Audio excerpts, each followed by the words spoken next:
Hello friend, welcome back to new video. आइए जानते हैं उत्तर प्रदेश समेत देश और दुनिया की सिलेक्टेड काम की 25 महत्वपूर्ण बड़ी खबरें। यूपी सरकार ने कई सारे ऐलान कर दिए हैं महिलाओं के लिए और साथ ही यूपी पेंशन को लेकर बड़ी खबर सामने आ रही है। दिसंबर महीना बीतने वाला है तो किसान निधि का पैसा कब आएगा, क्या इस बार दोगुनी किस्त मिलने वाली है, बजट में क्या ऐलान होने वाले हैं, सब कुछ जानेंगे इस वीडियो में। आप अंत तक बने रहिए। तो चलिए शुरू करते हैं।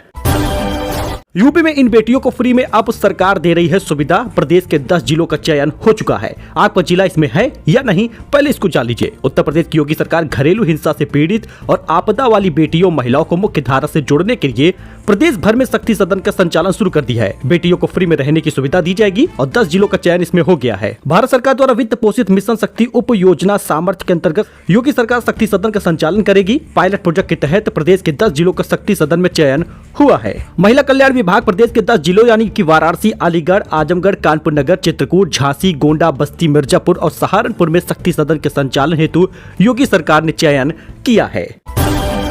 वही अयोध्या में सीएम योगी बोले, काशी, मथुरा, संभल तो कभी भोज में मंदिर को तोड़ा गया, सनातन ही राष्ट्रीय धर्म है। यूपी के अयोध्या में शुक्रवार को मुख्यमंत्री योगी आदित्यनाथ पहुंचे और वहां पर हेलीपैड रामकथा पार्क पर उतरा था। मुख्यमंत्री ने हनुमानगढ़ी के दर्शन करने के बाद रामलला के दर्शन किए। वहीं पर धार्मिक अनुष्ठान के लिए शामिल होने के लिए अशरफी भवन भी गए थे। इस बीच उन्होंने ये बयान दिया है। तो दोस्तों, अगर आप भी एफडी करना चाहते हैं और 9% तक का ब्याज चाहते हैं तो इन 5 बैंकों में रेट में बदलाव हो चुका है। पूरी डिटेल जान लीजिएगा। भारत में आजकल सभी लोग एफडी पर निवेश करते हैं और फिक्स डिपॉजिट में ही पैसा लगाते हैं। ऐसे में हम आपको 5 बैंक बताने वाले हैं जिसमें अच्छा खासा ब्याज मिल रहा है। बात कर ले फेडरल बैंक की तो 3.5% से लेकर 7.9% तक का ब्याज मिल रहा है सामान्य नागरिकों से लेकर वरिष्ठ नागरिकों तक। अब आप यहाँ पर सिंपल सिटीजन से लेकर वरिष्ठ नागरिकों तक का देख सकते हैं कि कितना परसेंटेज ब्याज मिल रहा है। 7 से 29 दिन की एफडी से लेकर आपको 401 दिन की एफडी मिल जाती है। 2 साल से कम तक की एफडी मिलती है। 777 दिन पर एफडी पर कितना ब्याज मिल रहा है ये भी आप देख सकते हैं। मतलब कि अगर आप इस बैंक में इन्वेस्ट करते हैं तो अच्छा खासा रिटर्न मिलेगा। बात वहीं पर कर ले आरबीएल बैंक की तो 7 दिन से 14 दिन की एफडी पर 4% का ब्याज मिल रहा है। वहीं 15 महीने से कम की एफडी पर 8% तक का ब्याज मिल रहा है।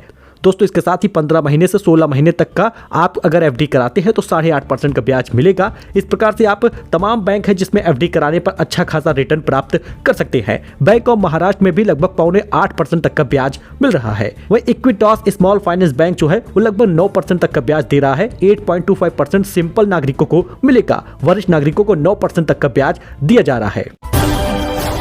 वही दोस्तों, योगी सरकार ने पेंशनरों को बड़ा तोहफा दिया है। छोटी छोटी वजहों से अब नहीं रुकेगी पेंशन, जनवरी में मिल सकती है बड़ी खुशखबरी। उत्तर प्रदेश सरकार के रिटायर कर्मचारियों के लिए बहुत बड़ी खबर सामने आई है। इसके साथ ही दिव्यांग पेंशन, विधवा पेंशन, निराश्रित महिला पेंशन वालों के लिए भी बड़ी खुशखबरी है। जनवरी में आपको पेंशन मिलेगी, 3000 रुपए पेंशन मिलेगा। लेकिन जनवरी में सबसे बड़ी खबर सामने ये आ रही है, योगी सरकार महिलाओं के लिए बड़ा ऐलान करने वाली है। साथ ही पेंशन धारकों को अब पेंशन बढ़कर मिल सकता है। सरकार अपने कैबिनेट में इस बात को लेकर आई है। अब यूपी की योगी सरकार पेंशनरों को तोहफा दे सकती है। छोटी वजहों से पेंशन तो रुकेगा नहीं, साथ ही आपको डिजी लॉकर का भी फायदा मिल जाएगा और पेंशन में आपको बढ़ोतरी देखने को मिल सकती है नए साल पर। वही पीएम किसान किस्त को लेकर बड़ी खबर आ रही है। 31 दिसंबर तक किसान करवा लिए काम, वरना आपको किसान निधि नहीं मिलेगी। 19वीं किस्त का पैसा जनवरी के पहले सप्ताह में आने की बात हुई है। पीएम नरेंद्र मोदी ने अक्टूबर में प्रधानमंत्री किसान सम्मान निधि की 18वीं किस्त जारी की थी। अब ऐसे में 24 फरवरी 2019 को ये लॉन्च हुई स्कीम अभी तक चलती चली आ रही है। 19वीं किस्त का पैसा किसान धारक इंतजार कर रहे हैं। लेकिन सरकार ने ई-केवाईसी के साथ साथ अब फार्मर रजिस्ट्री अनिवार्य कर दी है। तो एग्री स्टैक के सहयोग से फार्मर रजिस्ट्री का काम हो रहा है। तो किसानों से आग्रह यह है कि 31 दिसंबर तक फार्मर रजिस्ट्री जरूर करवा ले, वरना आप ऐसी स्थिति में आ जाएंगे कि किसान निधि आपकी रुक जाएगी। बताया जा रहा है कि फार्मर रजिस्ट्री बनवाने के लिए किसान को केवल अपना आधार कार्ड और मोबाइल नंबर की जरूरत पड़ने वाली है। तो रजिस्ट्री करा लीजिएगा दोस्तों, वरना किसान निधि नहीं मिलेगी। जनवरी के पहले सप्ताह में खाते में पैसा आने की बात सामने आई है।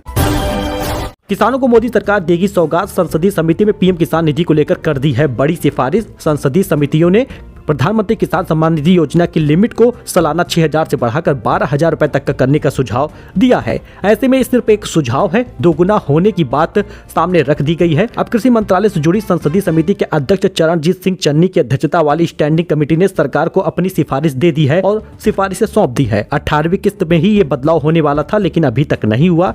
तो दोस्तों अगर किसान निधि दोगुनी नहीं होती फिर भी बढ़ जाएगी ऐसा माना जा रहा है। तो देखना ये होगा कि इस बार फरवरी के जो बजट पेश होंगे उसमें किसान निधि कितनी बढ़ती है। वैसे आपका क्या मानना है, कमेंट करिएगा कि किसान निधि बढ़नी चाहिए या नहीं। वही महाकुंभ 2025 को लेकर बड़ी खबर आ रही है। वही राम मंदिर प्राण प्रतिष्ठा समारोह के बाद यूपी में एक बार फिर से सुनाई देगी राम धुन। जी हां, महाकुंभ 2025 की तैयारियों के तहत उत्तर प्रदेश के रोडवेज बसों में भक्ति संगीत बजाया जाएगा। परिवहन मंत्री दयाशंकर सिंह ने यह निर्देश दिया है। यह निर्णय प्रयागराज में आयोजित महाकुंभ 2025 की समीक्षा बैठक में लिया गया है। इस बीच हेल्थ और टर्म इंश्योरेंस सस्ता हो सकता है। जैसलमेर में जीएसटी काउंसिल की बैठक हुई है। जानिए किन किन चीजों के दाम घटेंगे और बढ़ेंगे। वित्त मंत्री निर्मला सीतारमण की अध्यक्षता में जीएसटी काउंसिल की 55वीं बैठक शनिवार जैसलमेर में हुई है। ऐसे में क्या क्या चीजें सस्ती हुई, क्या चीजें महंगी होंगी, जरा जानिएगा। देखिए ये चीजें सस्ता हो सकता है। टर्म इंश्योरेंस 5 लाख रुपए तक का हेल्थ इंश्योरेंस, बोतल बंद का पानी, नोटबुक, ऑनलाइन फूड और साइकिल, ये चीजें सस्ती हो सकती हैं क्योंकि सरकार इन सब चीजों पे जीएसटी की छूट देने वाली है। टर्म इंश्योरेंस पर भी खत्म हो जाएगा जीएसटी, इस वजह से ये चीजें सस्ती होंगी। बोतल बंद पानी, नोटबुक, साइकिल जीएसटी की दर 18% से घटकर केवल 5% रह जाएगा। वहीं पर कौन कौन सी चीजें महंगी होगी, बताया जा रहा है कि छोटी पेट्रोल डीजल की कार, सिगरेट गुटखा समेत अन्य तंबाकू प्रोडक्ट और ब्रांडेड घड़ियां और जूते, ये सब कुछ महंगे हो जाएंगे। जहां पर 12% जीएसटी लगता था 18% लगेगा। वहीं पर आप बताते चले कि तंबाकू, गुटखा, सिगरेट वगैरह भी महंगा होगा। इस पे 35% तक टैक्स लगने की संभावना जताई गई है। वह पीएम मोदी 2 दिन के दौरे पर कुवैत रवाना हो चुके हैं। 43 साल बाद भारतीय प्रधानमंत्री का पहला दौरा है। दोस्तों आपको बताते चले कि नरेंद्र मोदी 2 दिवसीय कुवैत दौरे के लिए रवाना हो गए हैं। इस विजिट में पीएम मोदी कुवैत के क्राउन प्रिंस और प्रधानमंत्री से मुलाकात करेंगे। इस दौरान दोनों देश व्यापार, इन्वेस्टमेंट, एनर्जी और संस्कृति जैसे मुद्दों पर बात करेगा। वही 40,000 सैलरी पाने वाले के पास 100 किलो से ज्यादा सोना चांदी निकला। 13 करोड़ रुपए कैश भी निकले हैं। कैश और सोने का लिंक एक ऐसे व्यक्ति से जुड़ रहा है जिसने कुछ सालों तक महज 40,000 रुपए वेतन की नौकरी की और 1 साल वीआरएस ले चुका है। जी हां, मध्य प्रदेश के पिछले कुछ दिनों से इनकम टैक्स और लोकायुक्त पुलिस की टीम ने काले धन के खिलाफ जो एक्शन चलाया है उसकी चर्चा पूरे देश में हो रही है। सनसनी तब फैल गई जब एक जंगल में लावारिस मिली कार में 52 किलो सोना और करीब 10 करोड़ रुपए कैश की बरामदगी हुई है। संसद का शीतकालीन सत्र खत्म हो चुका है। कुल 20 बैठकें हुई थी। 105 घंटे कार्रवाई चली। अडानी, मणिपुर और अंबेडकर मुद्दे पर हंगामा हुआ था। तो भारत ने मोहम्मद यूनुस के सलाहकार को कहा कि सोच समझ के बोलिए, गलत बयानों के रिश्तों पर असर पड़ सकता है। भारतीय राज्यों को बांग्लादेश का बताया था। बांग्लादेश में अंतरिम सरकार के प्रमुख मोहम्मद यूनुस के सलाहकार महफूज आलम के विवादित पोस्ट पर भारत ने शुक्रवार को कड़ी आपत्ति जताई है। महफूज ने 16 दिसंबर को एक विवादित पोस्ट किया था। इसमें भारत के बंगाल, त्रिपुरा और असम के कुछ हिस्से को बांग्लादेश का दिखाया गया था। तो रूस की कैंसर की वैक्सीन कीमत 2.5 लाख रुपए होगी। दोबारा कैंसर होने का जोखिम नहीं रहेगा। जल्द एक और वैक्सीन का ऐलान करेगा रूस। दोस्तों रूस की कैंसर वैक्सीन के ऐलान के बाद दुनिया भर में कैंसर की मरीजों की उम्मीदें जग गई हैं। रूस के स्वास्थ्य मंत्रालय के रेडियोलॉजिस्ट मेडिकल रिसर्च सेंटर के डायरेक्टर आंद्रेई काप्रिन के मुताबिक रूस की इस कैंसर वैक्सीन को अलग अलग तरह के मरीजों के लिए अलग अलग बनाया जाएगा। बताया जा रहा है कि कैंसर वैक्सीन की कीमत 2.5 लाख रुपए तक होगी। वही सीईओ सुंदर पिचाई ने गूगल की छटनी का किया ऐलान। डायरेक्टर, वाइस प्रेसिडेंट समेत मैनेजरियल रोल्स में भी 10% एम्प्लॉयज की नौकरी जाएगी। जी हां दोस्तों, गूगल के चीफ एग्जीक्यूटिव ऑफिसर सीईओ सुंदर पिचाई ने घोषणा की है कि कंपनी डायरेक्टर और वाइस प्रेसिडेंट समेत मैनेजरियल रोल्स में 10% जॉब्स में कटौती करेगा। ओपनएआई जैसे कंपटीटर से एआई में बढ़ते कंपटीशन के बीच कंपनी अपने एम्प्लॉयज की संख्या में कटौती कर रही है। वही गोल्ड सिल्वर के प्राइस में बड़ी गिरावट आई है। सोना चांदी के दाम में बड़ी गिरावट देखने को मिली। सोना 636 रुपए दाम गिर गया, 75,377 पे पहुंचा है। चांदी 1,902 रुपए तक सस्ती हुई है। कीमत में लगातार गिरावट जारी है। IBJ की रिपोर्ट के अनुसार 636 रुपए सोना सस्ता हुआ। वहीं पर इससे पहले 22 रुपए चांदी सस्ता हुआ था और एक बार फिर से 1,902 रुपए सस्ता हुआ है। अडानी ग्रुप बिहार में 27,900 करोड़ का निवेश करेगा। इसमें 53,500 लोगों को रोजगार मिलेगा। एनर्जी सेक्टर में सबसे ज्यादा 20,000 करोड़ की इन्वेस्टमेंट करेगी कंपनी। अडानी ग्रुप ने बिहार में thermal power, smart meter, cement, logistic, gas distribution और एग्री लॉजिस्टिक समेत कई सेक्टर में 27,900 करोड़ रुपए के इन्वेस्टमेंट का ऐलान किया है। इसमें करीब 53,500 लोगों को रोजगार भी मिलेगा। वही आम आदमी पार्टी ने अंबेडकर और केजरीवाल का एआई वीडियो शेयर किया है। बाबा साहेब आशीर्वाद दे रहे हैं। केजरीवाल कह रहे हैं मुझे शक्ति दीजिए। आप एआई वीडियो इसका देख सकते हैं। जी दोस्तों, बाबा साहेब अंबेडकर को लेकर चल रहे विवादों के बीच आम आदमी पार्टी ने एक एआई जनरेटेड वीडियो पोस्ट किया है। 15 सेकंड के इस वीडियो में अरविंद केजरीवाल और AI generated Baba Saheb India gate के पास आमने सामने खड़े हैं।